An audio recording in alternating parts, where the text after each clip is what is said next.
لوگوں میں اس کتاب کو تقسیم کر رہی ہیں فری میں، جس کے اندر نہایت ہی کفری عقیدے ہیں۔ اس کے اندر ہے کہ اللہ تعالیٰ کے سوا کوئی مددگار نہیں، لیکن اس میں علم کا خزانہ ہے، اور علم میں سب سے بڑا علم توحید کا علم ہے۔ افضل العلوم علم التوحید، توحید کا علم سب سے بڑا علم ہے، سب سے افضل علم ہے، اور اس علم پر مشتمل یہ چھوٹی سی کتاب ہے۔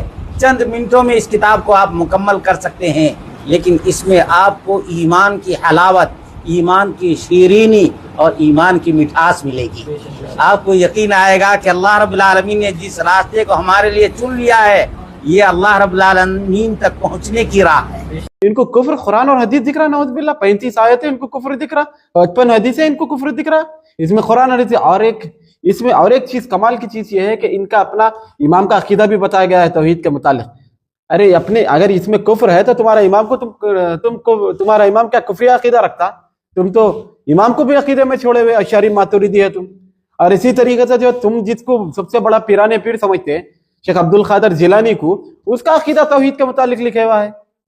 اس میں تو تمہاری باتیں ہیں بھائی، اگر قرآن اور حدیث ہے اس کے بعد تمہارے پیروں کی بات ہے، قرآن اور حدیث سے مانو یا نہیں تو اپنے پیروں سے تو مانو، اور اس کو تم گستاخی والی کتاب بول۔ دین اور اسلامی بھائیوں، میرے ہاتھ میں یہ ایک کتاب ہے، دعوت توحید نام کی کتاب۔ قرآنی آیات ہیں، صحیح احادیث کے دلائل نمبر کے ساتھ ایسی باتیں ہیں۔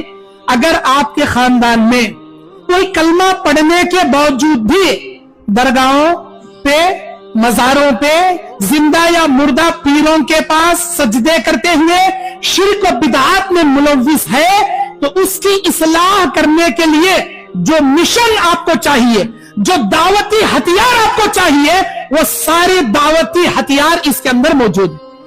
کون سی آیتیں پڑھ کر آپ اس کی اصلاح کر سکتے ہیں، کون سی حدیثہ سنا کو آپ اس کے عقائد کی اصلاح کر سکتے ہیں، کون سی حدیثیں واقعات سنا کر اس کا آپ کیا ہے عقیدے کی آپ اصلاح کر سکتے ہیں، رائے ہدایت پر لانے کا ذریعہ بن سکتے ہیں، وہ تمام بیسک اور بنیادی باتیں اس کتاب میں موجود ہیں۔